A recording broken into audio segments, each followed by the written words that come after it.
আন্তঃসীমান্ত নদীতে বাংলাদেশের অধিকার দাবিতে রাজশাহীতে বিক্ষোভ সমাবেশ ও মানববন্ধন করেছে বাংলাদেশ পরিবেশ আন্দোলন বাপা রাজশাহী জেলা।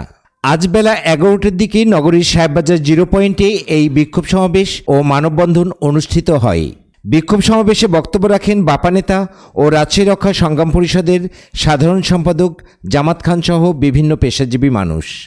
সমাবেশ থেকে ভারতের কাছে আন্তঃসীমান্ত নদীতে বাংলাদেশের অধিকার ও পানির ন্যায্য হিস্যা ইস্যুতে সাবেক সরকারের তীব্র সমালোচনা করেন রাজশাহী রক্ষা সংগ্রাম পরিষদের সাধারণ সম্পাদক জামাত খান।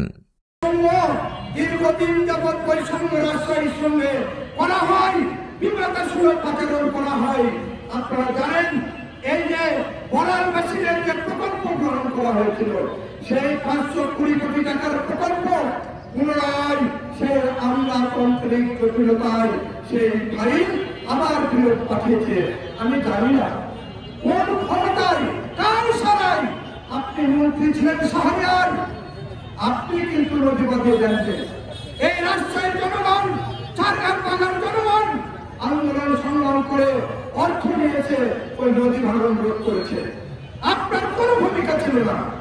তার যদি প্রমাণ নিতে চান, আমার কাছে ডকুমেন্টস আছে, আমরা মিছিল মিটিং স্মারকলিপি সব কিছু দিয়েছি। এই কারণে আজকে এখানে উপস্থিত হয়েছি। কত কষ্ট মা বোন, কষ্ট মহিলারা, কষ্ট মানুষরা আমরা এখানে উপস্থিত হয়েছি। আর উপস্থিত হয়েছি আগামীতে যদি এই প্রকল্পগুলি বাস্তবায়ন না হয়, রাজশাহীর অতীত ইতিহাস থেকে শিক্ষা দিতে হবে সরকারকে। রাজশাহীর মানুষ অত্যন্ত ভদ্র ভালো।